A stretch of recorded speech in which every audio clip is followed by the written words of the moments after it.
Hello students, मैं हूं अंकित तिवारी। आ गया हूं आप सबके लिए फिर से एक नया लेक्चर लेके, जिसका नाम है Pythagoras theorem from 10th standard Maharashtra board, chapter number 2 है।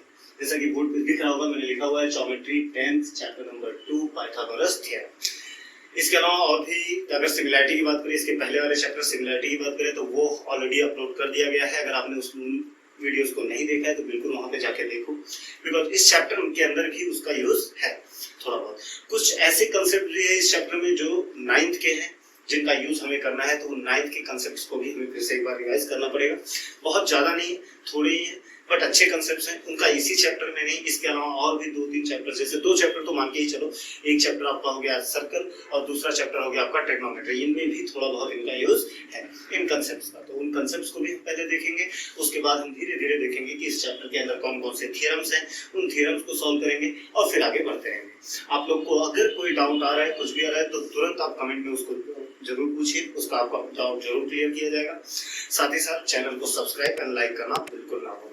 सब्सक्राइब करते रहो ताकि नोटिफिकेशन मिलते रहे, और उन स्टूडेंट्स जिनका जो मतलब एबल नहीं है कि वो कहीं पे कोचिंग लगा सकें या ऐसा कुछ, तो उन तक ये वीडियो जरूर पहुंचाए ताकि वो देख सकें, वो सारी चीजें कंप्लीट कर सकें। क्योंकि ऐसा नहीं है कि हम कोई एक आधे चैप्टर्स पढ़ाने वाले हैं यूट्यूब के ऊपर। आपको सारे चैप्टर्स के complete explanation each and every question के मिलने वाले हैं।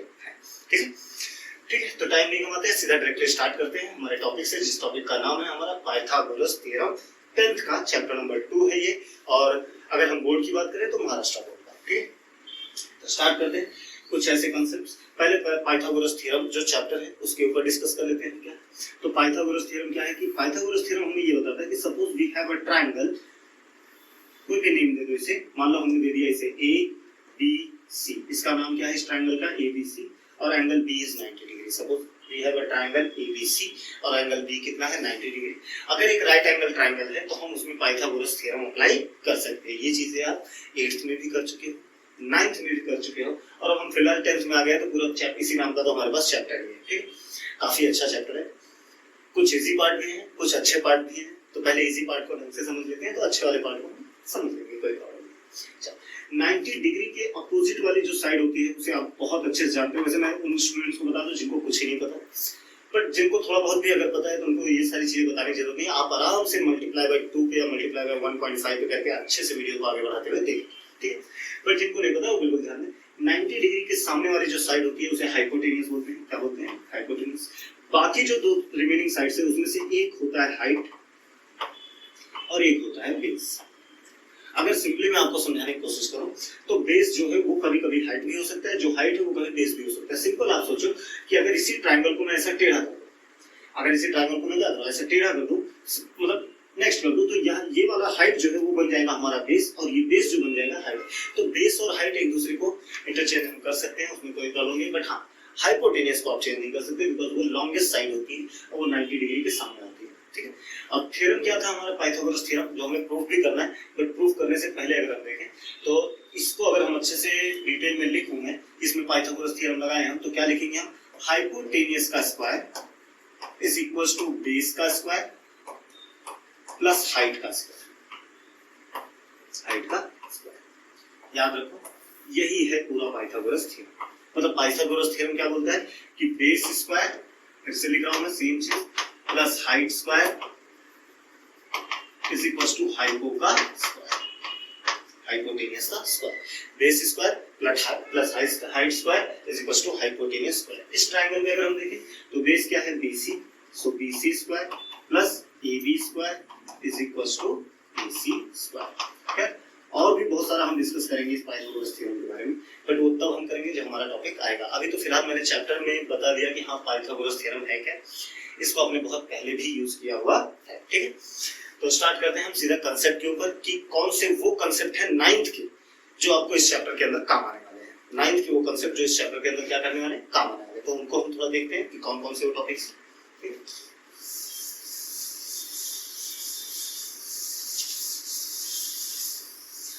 एक चीज बिल्कुल ध्यान में रखो, जैसे ही मैं रब कर रहा हूं तो इसका मतलब ये नहीं कि आप भी चैप्टर को वैसे ही फ्लो में आगे बढ़ने दो। नहीं, आपको लगता है कि हाँ कोई चीज इंपॉर्टेंट है जो आपको लिखना है, तो आप वीडियो को पॉज करो, पहले वो चीजें नोट्स में कंप्लीट करो। और हाँ, नोट्स आप खुद से ही बनाएंगे, स्क्रीनशॉट नहीं लेंगे।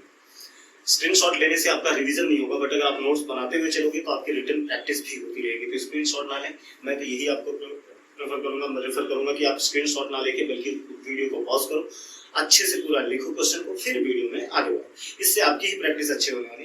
बाकी मैं यहाँ से देख तो पा नहीं रहा हूँ कि आप क्या कर रहे हैं, जैसा आपकी इच्छा वैसा करें, बट हाँ, अगर आपको ढंग से सही तरीके से प्रैक्टिस करनी है तो बिल्कुल आप ट्राई यही करें कि वीडियो को पॉज करो और उसके बाद कंप्लीट लिखो। चलो स्टार्ट करते हैं।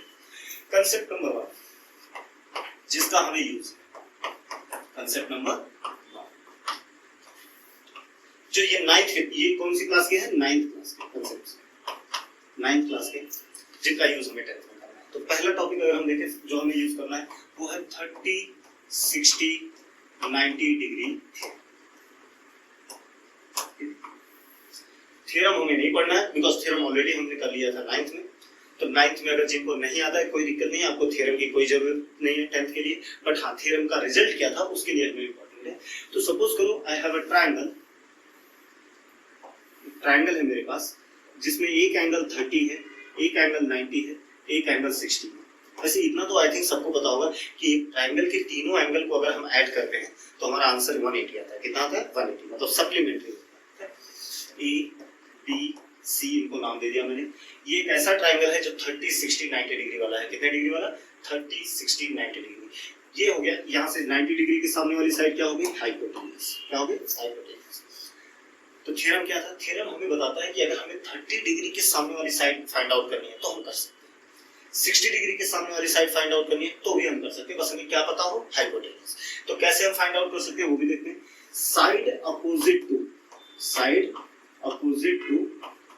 30 डिग्री, अगर हम 30 डिग्री के अपोजिट वाली साइड की बात करें, 30 डिग्री के अपोजिट साइड मतलब 30 डिग्री के सामने, 30 डिग्री के सामने कौन सी साइड है? AB। तो side opposite to 30 degree means AB की अगर हम बात करें तो वो होता है half of hypotenuse, half into hypotenuse. ध्यान रखिए बच्चों, क्या बोला मैंने कि जो 30 डिग्री के सामने वाली साइड होती है वो हाइपोटेन्यूज की आधी होती है। हाइपोटेन्यूज की कितनी होती है? आधी। मतलब अगर सपोज करो मैंने बोला हाइपोटेन्यूज 10 है तो AB उसका आधा 5 होगा। अगर मैंने बोला हाइपोटेन्यूज 20 है तो ये 10 होगा, ये 30 है ये 15 होगा, ये 100 है ये 50 होगा। जितना भी हाइपोटेन्यूज होगा उसका हाफ होगा 30 डिग्री के सामने वाली साइड। बात करते हैं 60 डिग्री के सामने वाली साइड की। तो साइड अपोजिट टू 60 डिग्री। तो 60 डिग्री के सामने वाली साइड जरा देखें कौन है? 60 डिग्री के जस्ट सामने कौन है? BC। अगर हम इसकी बात करें तो इसका आंसर आता है √3/2 इनटू हाइपोटेन्यूज। कितना होता है? √3/2 इनटू हाइपोटेन्यूज। याद रखेंगे ये सब फॉर्मूलाज हमें बहुत अच्छे से काम आने वाले हैं, ठीक है। इसे हम क्या बोलेंगे? √3/2 इनटू हाइपोटेन्यूज। ये हमारा कौन सा थ्योरम था? 30, 60, 90। हमने 9th में ये थ्योरम किया था, बट अगेन थ्योरम का हमें कोई यूज नहीं है, बट कंसेप्ट का हमें बहुत अच्छे से यूज होने वाला है। आपके एक्सरसाइज में अगर आप देखोगे तो बहुत सारे क्वेश्चंस इसके बेस पे मिलने वाले हैं, ठीक है। तो फिर से अगेन एक बार मैं रिवाइज करवा दूंगा आपको। 30, 60, 90 क्या बोलता है कि side opposite to 30 degree half of hypotenuse, मतलब हाइपोटेन्यूज का आधा कर दो। हाइपोटेन्यूज चाहे जितना रहे सीधा उसका आधा करो, वो आपको 30 डिग्री के सामने वाली साइड देगा। कौन सी साइड? 30 डिग्री के सामने। 60 डिग्री के सामने वाली साइड का हमें आंसर कहां से मिलेगा? √3/2 इनटू हाइपोटेन्यूज। किससे? √3/2 इनटू हाइपोटेन्यूज, मतलब √3/2 इनटू हाइपोटेन्यूज का हमें मिल जाएगा। अगर एग्जांपल देखना, मान लो हाइपोटेन्यूज 10 है तो √3/2 इनटू हाइपोटेन्यूज मतलब कितना? 10। 2 5 10। आंसर कितना आया बच्चों? 5√3। मतलब सिंपल है, BC की वैल्यू कितनी आ गई? 5√3। तो कैलकुलेशन टफ नहीं है, बहुत इजी है। हाँ, कंसेप्ट आपको ध्यान में रखते रहना, ठीक है। तो ये तो था 30, 60, 90। एक और थ्योरम था जिसका यूज हमें फिर से है अगेन, वो दूसरा मैं यहीं पे बता देता हूँ, ज्यादा जगह नहीं लेते बिकॉज आपका इससे वीडियो लंबा होता चला जाएगा, मैं बिल्कुल नहीं चाहता। मैं चाहता हूँ जल्दी से जल्दी आपको मेन चीजें आपके दिमाग में घुसती जाए, कंसेप्ट आपके क्लियर होते जाए, जो भी डाउट है वो आप बिल्कुल टाइम टू टाइम पूछते रहें, ठीक है। ओके, तो दूसरा जो थ्योरम था जो हमें 9th का है, ये भी 9th का एक टॉपिक है बट 10th के लिए अगेन यूज में आने वाला है, और वो थ्योरम था हमारा 45, 90 डिग्री थ्योरम। याद करो बच्चों, 45, 90 डिग्री थ्योरम। ये दोनों थ्योरम आपको 9th का, ठीक। 45, 90। अगर मैं सपोज करो ट्रायंगल बनाऊं यहाँ पे, तो ये ट्रायंगल हो गया सपोज PQR। इस एंगल को मैं 90 नाम दे देता हूँ। दिस इज 45, तो ये भी कितना? 45। अगेन अगर हम इसकी बात करें तो ये हाइपोटेन्यूज, क्या है? हाइपोटेन्यूज। सारी चीजें। अगर हमसे ये पूछा 45, 90 डिग्री में हमने ये प्रूव किया था कि साइड अपोजिट टू 45 डिग्री, कितना, side opposite to 45 degree. 45 degree के सामने वाली साइड कौन कौन सी है? 45 डिग्री के सामने PQ भी है और उसी 45 के सामने QR भी है, मतलब PQ और QR की लेंथ सेम है। ये मुझे बार बार बताना भी नहीं चाहिए, आपको बहुत अच्छे से पता होगा कि किसी ट्रायंगल के अगर दो एंगल इक्वल हो तो एक आइसोसेलेस ट्रायंगल होता है। आइसोसेलेस ट्रायंगल मतलब उसके दो साइड्स भी इक्वल होंगे। तो वैसे PQ और QR इक्वल है, जो दो एंगल इक्वल होते हैं उनके अपोजिट साइड भी इक्वल होते हैं। तो वो PQ और QR 45 डिग्री की जो सामने वाली साइड होती है वो होती है 1/√2 इनटू हाइपोटेन्यूज। कितनी होती है? 1/√2 इनटू हाइपोटेन्यूज। ये तीन कांसेप्ट हैं जो आपको आने चाहिए आपके इस चैप्टर के स्टार्टिंग में। मतलब आप बोल सकते हैं कि जैसे ही हम इस चैप्टर का स्टार्ट करेंगे हमें ये सारी चीजें हमारे माइंड में होनी चाहिए। फिर से एक बार मैं रिपीट करता हूँ, दो थ्योरम 9th क्लास के 30, 60, 90। 30 के सामने वाली साइड हाफ ऑफ हाइपोटेन्यूज, 60 के सामने वाली साइड √3/2 इनटू हाइपोटेन्यूज। यहाँ पे लिखा हुआ है बहुत अच्छे से। दूसरा 45 90 डिग्री थ्योरम, 45 के सामने वाली साइड कितनी होगी और 45 डिग्री के सामने वाली साइड QR या फिर 45 डिग्री के सामने वाली साइड PQ, दोनों की वैल्यू 1/√2 इनटू हाइपोटेन्यूज। ठीक है, ये दोनों कांसेप्ट का यूज हमें करना है।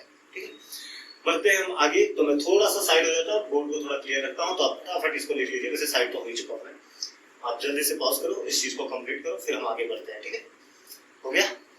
चलो तो स्टार्ट करते हैं। अब हमारे थ्योरम के ऊपर आते हैं, जो थ्योरम आपको 10th के लिए इंपॉर्टेंट है, जो आपकी पाइथागोरस थ्योरम, पाइथागोरस नाम के चैप्टर में जो थ्योरम दिए हुए हैं उनकी बात करते हैं।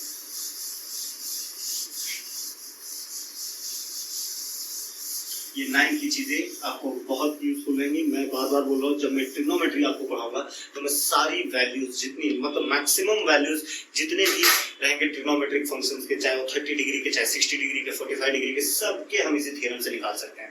तो गाइस मैं यही बोलूंगा, आप पूरा थ्योरम भले याद मत रखो, 30, 60, 90, भले आपको 9 की चीजें याद ना, तो रिजल्ट आपको बताना चाहिए। 30 के सामने हाफ ऑफ हाइपोटेन्यूज, 60 के सामने √3/2 इनटू हाइपोटेन्यूज, और अगर हम बात करें 45 के सामने तो 1/√2 इनटू हाइपोटेन्यूज। ठीक है, चलो तो स्टार्ट करें हम। फर्स्ट थ्योरम नंबर 1 हमारे 10th का थ्योरम नंबर 1। इस थ्योरम का नाम है similarity of right angle triangle या similarity in right angle triangle. Similarity of right angle triangle मैंने similarity of right angle triangle. तो जैसा इन्होंने बोला है, सबसे पहले वैसे डायग्राम्स हम बना लेते हैं, उसके बाद देखते हैं क्या क्या चीजें हैं। Similarity of right angle triangle, देखते हैं क्या क्या दिया। पहले तो एक ट्रायंगल बनाएंगे, राइट एंगल होगी, इसकी कुछ नेम दे देते हैं, PQR। आपको चाहिए आप ABC दे दो, LMN दे दो, आपके ऊपर डिपेंड करता है। एंगल Q 90 डिग्री है, ठीक, ये एक चीज दिया हुआ है। Q से जो 90 डिग्री है वहां से परपेंडिकुलर ड्रॉ करेंगे। क्या ड्रॉ करेंगे? परपेंडिकुलर ड्रॉ करेंगे PR के ऊपर, हाइपोटेन्यूज के ऊपर। ये एंगल 90 डिग्री है और इस पॉइंट को हमने नाम दे दिया S। क्या नाम दे दिया? S।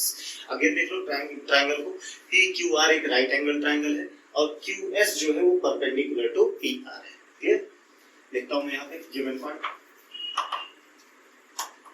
गिवन पार्ट में हमारे पास यही है कि PQR is a right angle triangle. Triangle PQR is a right angle triangle.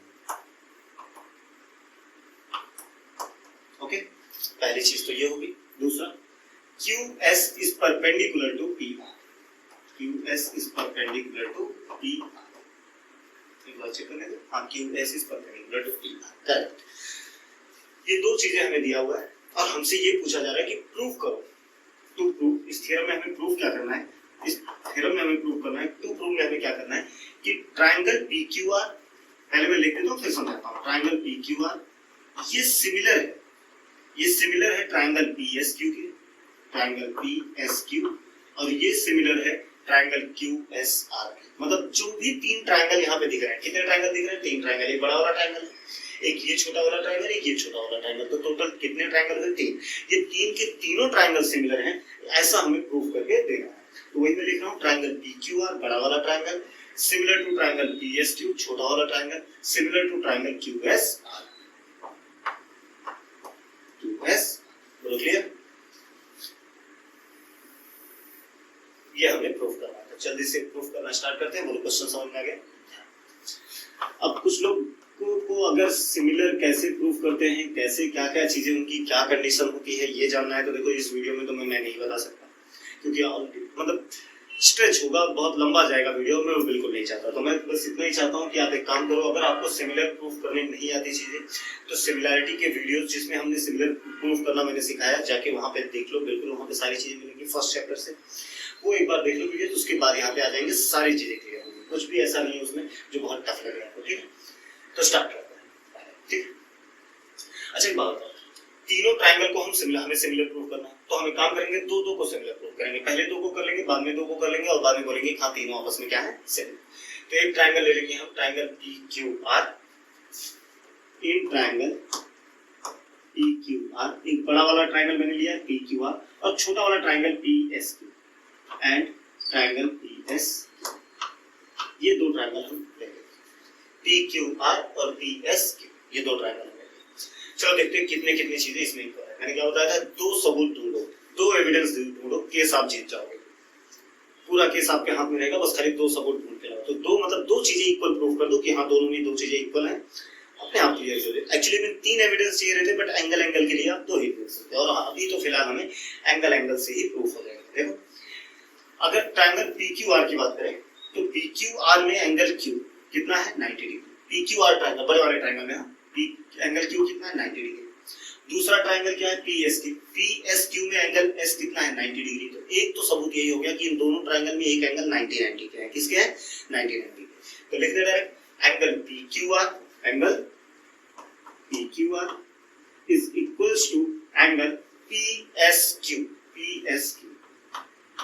Q 90 degree each. दोनों क्या है, 90 डिग्री है, तो ये दोनों इक्वल हो गए। चलो एक सबूत तो मिल गया। दूसरा PQR ट्रायंगल दिख रहा है, ट्रायंगल PQR, इसमें एंगल P देखो, और PSQ में एंगल P देखो। ये P एक ऐसा एंगल है जो दोनों ट्रायंगल में आ रहा है। फिर से देखो जरा, PQR में एंगल P और PSQ में एंगल P, दोनों में कॉमन एंगल है, तो हम उसे लिख सकते हैं angle P is equals to angle P। Reason क्या देंगे हम, कॉमन एंगल।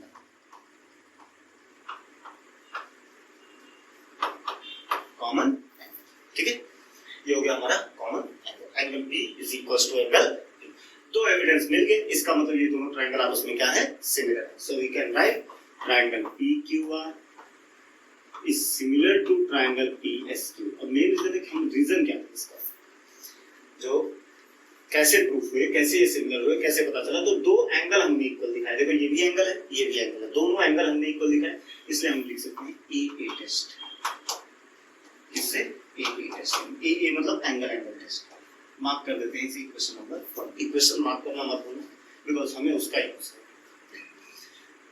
अच्छा ध्यान दो जरा, हमें जो चाहिए था PQR PSQ, ये दो तो सिमिलर चाहिए थे, दो मिल गए। अब बस यही एक बाकी रह गया, इसको भी सिमिलर प्रूफ कर देते हैं, हमारा काम वहीं पे डन हो जाएगा। एक काम करते हैं, फिर से एक बार बड़ा वाला ट्रायंगल लेते हैं, और इस बार ये वाला छोटा वाला ट्रायंगल लेते हैं। पहले केस में हमने क्या किया, बड़ा वाला ट्रायंगल लिया PQR, फिर हमने उसके बाद लिया PSQ। इस बार हम फिर से वही करेंगे, PQR बड़ा वाला ट्रायंगल लेते हैं और लेते हैं QSR। तो लिखूंगा मैं in triangle PQR and triangle QSR। Okay, इन दोनों ट्रायंगल में देखो एंगल PQR देखो 90 डिग्री है, और QSR की बात करें तो वो भी कितना है, 90 डिग्री। एक तो यही मिल गई, तो हम लिखेंगे angle PQR is equals to angle QSR। ठीक, रीजन 90 डिग्री ईच, दोनों कितने हैं, 90 डिग्री के, इक्वल ही हो। नाउ एंगल PQR में, ट्रायंगल PQR में एंगल R देखो, और QSR में एंगल R देखो, दोनों में एंगल R क्या है, कॉमन। तो हम वो भी लिख सकते हैं angle R is equals to angle R। ये इसका रीजन क्या हो जाएगा, कॉमन है, कॉमन। तो ये भी क्लियर हो। चलो दो एविडेंस यहाँ मिल गए, मतलब ये दोनों भी आपस में क्या हो गए, सिमिलर हो गए। So we can write triangle PQR is similar to triangle QSR। Reason फिर से वही AAH। इसे मार्क कर देते हैं इक्वेशन नंबर। जरा इक्वेशन नंबर 1 और इक्वेशन नंबर 2 को ढंग से देखें। इक्वेशन नंबर 1 हमें ये बोला PQR सिमिलर है PSQ के। इक्वेशन नंबर 2 क्या बोल रहा है? PQR सिमिलर है QSR के। मतलब दोनों का लेफ्ट हैंड साइड देखो PQR है। ये तो वो बात हो गई कि मैं बोलूं A इज B है और A इज C। मतलब जितना A है उतना ही B है, जितना A है उतना ही C है। तो मैं ऐसा बोल सकता हूँ A, B और C तीनों इक्वल है। जरा सोचो, मैंने बोला A is B, A is C, तो A is B is C बिल्कुल लिख सकते हैं। वैसे ही हो गया this is PQR similar to PSQ, PQR similar to QSR। मतलब ये तीनों आपस में क्या है? सिमिलर है। सो फाइनल रिजल्ट हमारा क्या आ गया? So triangle PQR is similar to triangle PSQ is similar to triangle QSR. Reason from one and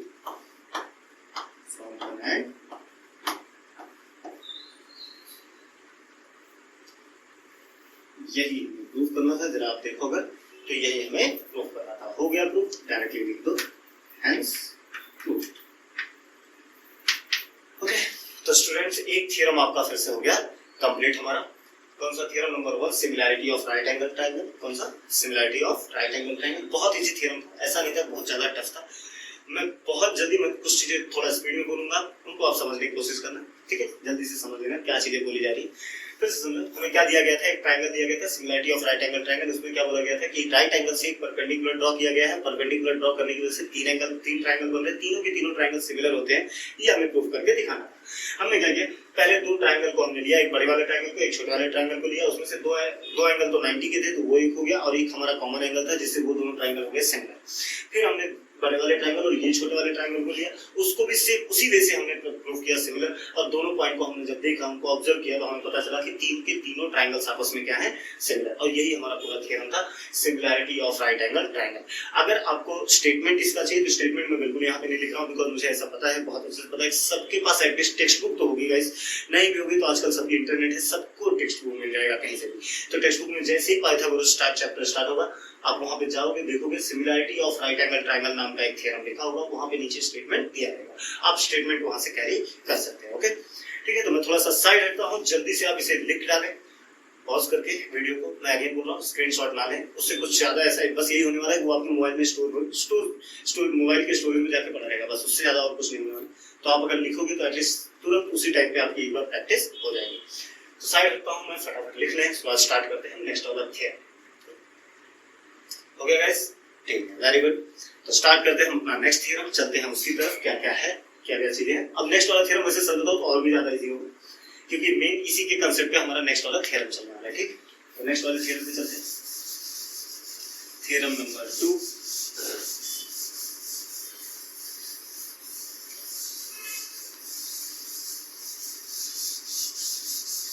theorem number, जरा देखें कि क्या है थ्योरम नंबर 2।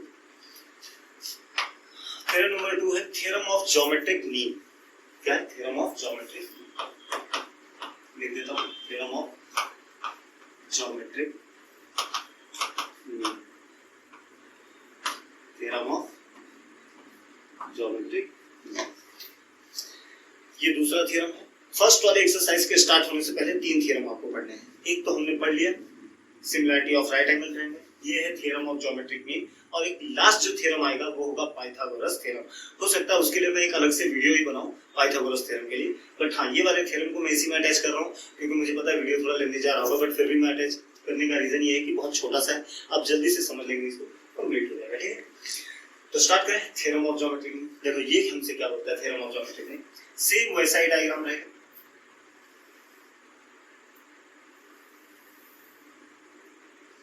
इस बार नाम चेंज कर देते हैं, इस बार ABC लिख देते हैं, और ये हो गया हमारा परपेंडिकुलर। अगेन सेम वैसे ही चल रहा है सब कुछ। यहाँ से हमने ड्रॉ किया एक परपेंडिकुलर इस पॉइंट पे, इसका नाम हम रख देते हैं D। अच्छा, अब हमें क्या प्रूफ करने की जरूरत है कि ये यहाँ पे 3 ट्रायंगल है? नहीं। क्या हमें ये बताने की जरूरत है कि ये तीनों ट्रायंगल सिमिलर है? नहीं। ऑलरेडी हमने प्रूफ कर लिया है कि हाँ, यहाँ पे जितने भी 3 ट्रायंगल दिख रहे हैं वो आपस में क्या है? सिमिलर। ठीक है, गिवन पार्ट दिया क्या है, क्या गिवन है, क्या हमसे पूछा गया है, वो सबसे पहले लिख लेते हैं। गिवन में तो हमसे ये बोला गया कि इस पहले तो ये ट्राइंगल एबीसी जो है वो एक राइट एंगल ट्राइंगल है। ABC is a right angle triangle, right angle. पहले तो एक चीज यही दे दी कि एबीसी एक राइट एंगल ट्राइंगल है। दूसरा BD is perpendicular to AC. अच्छा, परपेंडिकुलर मतलब समझते हो ना, 90 डिग्री। परपेंडिकुलर मतलब 90 डिग्री। तो BD is perpendicular to AC, ये भी हमें दिया। वैसे पता ही होगा सबको परपेंडिकुलर क्या होता है, क्योंकि अब आप 9th में पहुंच गए। अगर आपको परपेंडिकुलर नहीं पता है तो मुझे एक और वीडियो अलग से बनाना चाहिए इस पे, इन सब चीजों के ऊपर कि परपेंडिकुलर क्या होता है ना, पैरेलल क्या होता है। बट आई थिंक आपको इतना आइडिया होगा कि 90 डिग्री होने चाहिए। कितने होने चाहिए? 90 डिग्री। This is perpendicular. ये दो चीजें हमें दी हुई है और हमसे इन्होंने प्रूफ करने के लिए इस बार बोला है कि प्रूफ करो कि बीडी का स्क्वायर, बीडी का स्क्वायर, दिस बीडी का square is equal to AD into DC, AD into DC. ठीक, एडी इंटू डीसी। क्या प्रूफ करना है? बीडी का square is equal to AD into DC, AD into DC. इसको apply करने पहली बात तो आना चाहिए आपको, कैसा भी क्वेश्चन हो आपको बहुत अच्छे से अप्लाई करने आना चाहिए। सिंपल। तो थ्योरम तो हमें लिखना ही, चलो पहले थ्योरम सॉल्व कर लेते हैं, फिर उसके बाद अप्लाई करने के बारे में बात करेंगे। ठीक है, कि कैसे अप्लाई करना है। स्टार्ट करें। अच्छा खैर, क्या ये दोनों ट्राइंगल आपस में सिमिलर है क्या? एडीबी और बीडीसी, क्या ये दोनों ट्राइंगल आपस में सिमिलर है? हाँ है। अभी जस्ट इसके पहले हमने एक थ्योरम सॉल्व किया था, उस थ्योरम में हमने यही देखा कि तीनों ट्राइंगल आपस में सिमिलर है। तो ये दो ट्राइंगल तो आपस में है, तो हम सीधा सिंपल सा ये लिख सकते हैं। पहले प्रूफ में चलते हैं डायरेक्ट, और हम ये लिखते हैं कि triangle ADB, triangle ADB is similar to triangle BDC. इसके लिए हमें कुछ प्रूफ करने की जरूरत नहीं है, ये ऑलरेडी हमने प्रूफ कर लिया है पिछले वाले थ्योरम में कि ये दोनों ट्राइंगल आपस में सिमिलर है। Triangle ADB is similar to triangle BDC. Reason क्या देंगे हम? Similarity of right angle triangle. क्या यही नाम था उस थ्योरम का? Similarity of right angle triangle, similarity of right angle triangle. अगर ये दोनों ट्राइंगल सिमिलर हैं, अब चलते हैं थोड़ा सिमिलैरिटी फर्स्ट वाले चैप्टर में, जहां से अगर आपको याद होगी चीजें तो देखते हैं। अगर ये दो ट्राइंगल पहले बनाना, क्या नाम है इनका? एडीबी। मैं हर बार आपको बोलता हूं अगर आपको प्रॉब्लम हो रेशियोज लिखने में तो आप दो ट्राइंगल अलग से बना लिया करें, एडीबी और दूसरा ट्राइंगल हम लिखेंगे बीडीसी, बीडीसी, एडीबी और बीडीसी। इन्हीं दो ट्राइंगल, अगर ये दो ट्राइंगल सिमिलर हो गए तो इनके करस्पॉन्डिंग साइड्स इक्वल प्रोपोर्शन में होते हैं। करस्पॉन्डिंग मतलब जैसे एडी का करस्पॉन्डिंग बीडी, बीडी का करस्पॉन्डिंग डीसी, एबी का करस्पॉन्डिंग बीसी। ये करस्पॉन्डिंग साइड्स इक्वल प्रोपोर्शन में होते हैं। प्रोपोर्शन मतलब अपॉन में लिखना पड़ेगा, उनका रेशियो में होते हैं। इनका रेशियो कांस्टेंट होता है, सेम। ये भी आपको इसके पहले वाले चैप्टर सिमिलैरिटी में ही मिल जाएगी चीजें। तो हम वही लिखेंगे, अगर ये दोनों ट्राइंगल सिमिलर ही है, सिमिलर है तो इनके करस्पॉन्डिंग साइड्स इक्वल प्रोपोर्शन में होंगे। So we can write AD upon BD, AD upon BD is equals to BD upon BC is equals to AB upon BC, AB upon BC. Reason क्या देंगे? Corresponding sides of similar triangle. तो हम इसको ऐसा लिखते हैं, corresponding sides of similar triangle, CSST, CSST. इसको mark कर देंगे हम क्वेश्चन नंबर 1। अच्छा, अब जब हम वहां आ जाएंगे हमें चाहिए क्या? हमें चाहिए जरा देखो बीडी स्क्वायर। क्या चाहिए हमें? बीडी का स्क्वायर। तो बीडी स्क्वायर मतलब हमें दो बीडी चाहिए, तभी तो स्क्वायर मिलेगा। तो देखते हैं दो बीडी कहाँ है। एक बीडी तो यहाँ मिल गया, एक बीडी यहाँ मिल गया, मतलब इसकी कोई हमें जरूरत नहीं। इसको हम साइड करते हैं, सिर्फ इन दोनों को लिखते हैं। AD upon BD is equal to BD upon DC। कहां से मिला? From 1, from. बाकी तो आपको पता ही है, क्रॉस मल्टीप्लाई करना है तो BD इंटू BD करोगे तो आ जाएगा BD का square is equal to AD into DC। जरा देखें, क्या हमें यही प्रूफ करना था? BD square is equal to AD into DC into DC। तो यहाँ पे हमारा थ्योरम ये भी हो गया कंप्लीट। हेंस एकदम सिंपल सा थ्योरम था, कुछ भी नहीं था थ्योरम में। अगर बस खाली आपको पहले similarity of right angle triangle का लेना था। दोनों ट्रायंगल आपस में सिमिलर होते हैं, करस्पॉन्डिंग साइड्स इक्वल प्रोपोर्शन में होते हैं। जिसकी जरूरत थी उनको बाहर निकाला, क्रॉस मल्टीप्लाई किया, आंसर मिलके रेडी। हाँ, ये थ्योरम कभी कभी पूछ लेते हैं एग्जाम में, बट थ्योरम से ज्यादा इसके बेस पे न्यूमेरिकल क्वेश्चन है, मतलब उन क्वेश्चंस को हमें एक्सरसाइज के अंदर सॉल्व करना है ज्योमेट्रिक मीन के बेस पे, तो वो भी हमें करना रहेगा। क्लियर? तो मैं आगे थोड़ा साइड होता हूँ, आप इन चीजों को देखो। हाँ, आगे मैं बोल रहा हूँ, जितनी चीजें अगर तुम्हें कोई भी क्वेश्चन, कोई भी डाउट आ रहा है रिलेटेड टू टॉपिक, आप तुरंत उसको मैसेज करिए, मैं वहाँ पे देख के चेक करके जरूर आपको रिप्लाई दूंगा कि क्या डाउट आपके हैं। ठीक है, तो मैं साइड होता हूँ, तुम फटाक से इसको लिख लो, फिर एक जस्ट 2 मिनट का हम दो मिनट लेक्चर को और बढ़ाएंगे, और हम देखेंगे कि ज्योमेट्रिक मीन अगर डायग्राम अलग अलग तरीके से दिया है तो आप अप्लाई कर सकते हो या नहीं कर सकते हो। ठीक है, तो लिख लिया फटाफट। हो गया? हो ही गया होगा। करना ही क्या है आपको, बस एक बटन दबाना है, पॉज करना है, छापना है, और क्या करना है, तो हो ही गया होगा। स्टार्ट करते हैं, हम आगे बढ़ते हैं थोड़ा कि क्या चीजें हैं। ठीक, तो geometric mean, how to apply geometric mean. मैं इसलिए बोल रहा हूँ क्योंकि बहुत सारे क्वेश्चन में हो सकता है ट्रायंगल ऐसा सीधा ना दिया हो, थोड़ा टेढ़ा मेढ़ा दिया हो, तो उससे फर्क नहीं पड़ता। आपका कॉन्सेप्ट क्लियर होना चाहिए कि ज्योमेट्रिक मीन अब आप अप्लाई कैसे करोगे। मतलब पहले तो एक सिंपल ले लेता हूँ, ABC। अगर इसमें मैं ज्योमेट्रिक मीन अप्लाई करूँ तो सिंपल ABCD, तो क्या लिखेंगे हम? जो हाइपोटेनियस पे लाइन ड्रॉ की गई है वो BD square is equal to AD into DC। ये तो अभी हमने प्रूफ किया। मान लो ऐसा ट्रायंगल नहीं दिया है, ट्रायंगल उन्होंने ऐसा कुछ दे दिया है, कैसा ले ले, ऐसा PQR ऐसा दे दिया ट्रायंगल, ऐसा नहीं दिख रहा है, ऐसा दिख रहा है, ये 90 डिग्री है, यहाँ से परपेंडिकुलर ऐसा आया है, इसको S नाम दे देते हैं। ठीक, अब अगर इस पे ज्योमेट्रिक मीन लगाओगे तो क्या लगाओगे? अगेन वही बीच वाले का स्क्वायर, तो क्या होगा? PS का square is equal to QS into SR। मुझे लग रहा है कि आपको समझ में आ रहा होगा कि किस तरीके से अप्लाई करना है। कोई भी ट्रायंगल जो बीच में डिवाइड हुआ है उन्हीं का मल्टीप्लिकेशन QS इंटू SR। चलो और देख लेते हैं, ये भी तो और भी कुछ, मान लो ऐसा दिया है LMN, ये 90 डिग्री, ऐसा ट्रायंगल दे दिया है, यहाँ से परपेंडिकुलर यहाँ ड्रॉ किया गया है, O मान लो इसका नाम, तो इसमें ज्योमेट्रिक मीन कैसे अप्लाई करोगे? LO का square is equal to MO into OM।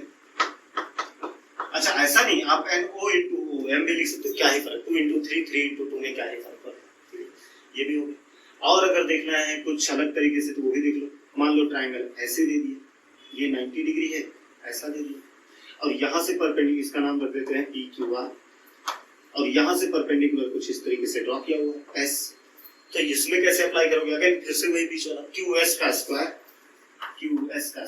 Is equal to PS into SR, PS into SR। मतलब कैसा भी हो, हर बार उसी कंसेप्ट को लेके हमें आगे बढ़ना है और अप्लाई आपको करना है। ये रहा थ्योरम ऑफ ज्योमेट्रिक मीन, आपको अप्लाई करते रहना है, इसको समझते रहना है, बिल्कुल प्रैक्टिस करते रहो। अगर प्रैक्टिस नहीं करोगे तो अभी मैं बोल रहा हूँ कि आपको चीजें फिर ऐसे धीरे धीरे धुंधली होती जाएंगी, आपको भूलते चले जाओगे, वो चीजें ना हो, इसलिए प्रैक्टिस ऑन द पीक रखो। कुछ डाउट रहे तो पूछते रहो, डेली बेसिस पे प्रैक्टिस करो, डेली का एक अपना टारगेट बनाओ, उसे कंप्लीट करो। नहीं कंप्लीट हो रहा है तो थोड़ा टाइम, मतलब लगाओ आप टाइम। ऐसा मैं नहीं बोल सकता कि बिना किए आपकी चीजें कंप्लीट हो जाएंगी, ऐसा पॉसिबल नहीं, आपको करना ही पड़ेगा। अदरवाइज फिर एक ही ऑप्शन बनता है, चीट करना, कॉपी करना, जो तुम्हारे बस की बात नहीं है, क्योंकि बोर्ड के एग्जाम में तुम्हें कैसे क्या मिलने वाला है वो तुम्हें नहीं पता, और वो कोई जरूरी भी चीज नहीं है। मेन चीज तो यही है कि आप समझो चीजों को, कंसेप्ट क्लियर करो, जो ना समझ में आए वो बार बार पूछो अपने टीचर से। जैसे आप वीडियो देखोगे, अगर कोई चीज नहीं समझ में आ रही है तो आप उसके पहले तुरंत पूछिए। हाँ, जल्दी मैं सारे वीडियोस लगभग अपलोड करूंगा। अभी जैसे ये वीडियोस आना स्टार्ट हुए हैं तो बहुत जल्दी इस चैप्टर को कंप्लीट करूंगा। मैं सर्कल पे जाऊंगा, धीरे धीरे मैं सारे चैप्टर्स लगभग कंप्लीट करूंगा। साइंस के भी कुछ चैप्टर्स हैं जिनको मैं बिल्कुल यूट्यूब पे डालने वाला हूँ, क्योंकि वो चैप्टर समझने के लिए थोड़ा टफ पड़ते हैं स्टूडेंट्स को। तो बिल्कुल ही अगर ये सारी चीजें आपको एक ही जगह पे चाहिए तो आप चैनल को सब्सक्राइब और लाइक करना बिल्कुल ना भूलें। सब्सक्राइब करो, लाइक करो, इधर उधर फैलाओ, जितना फैला सकते हो। जो भी डाउट है पूछो, अपने दोस्तों तक चैनल को जरूर पहुंचाओ। ठीक है, ओके गाइस, तो मिलते हैं इन द नेक्स्ट लेक्चर। तब तक के लिए बाय बाय।